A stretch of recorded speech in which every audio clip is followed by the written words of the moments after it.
सोलापूरच्या एनटीपीसी कार्यालयात कंत्राटी कर्मचाऱ्यानं गळफास घेऊन आत्महत्या केली। अधिकाऱ्यांकडून त्यांना अरेरावीची वागणूक दिली जात असल्याचा आरोप केला जात आहे।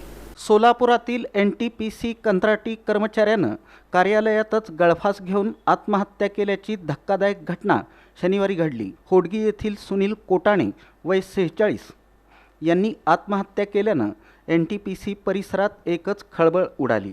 मिळालेल्या माहितीनुसार सुनील कोटाणे हे सन 2012 पासून एनटीपीसीमध्ये ऑफिस बॉय म्हणून कंत्राटी पद्धतीवर कार्यरत होते। अनेक वर्षे सेवा बजावूनही नोकरी कायम होत नसल्यानं त्यांनी कायमस्वरूपी नियुक्तीची मागणी केली होती।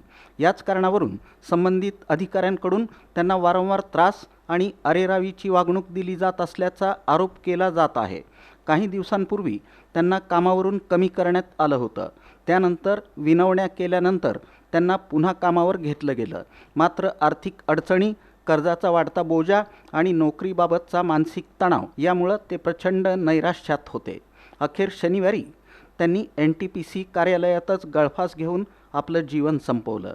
या घटनेमुळे एनटीपीसी प्रशासनाच्या कामकाजावर प्रश्नचिन्ह निर्माण झालं असून कर्मचाऱ्यांमध्ये संतापाचं वातावरण आहे।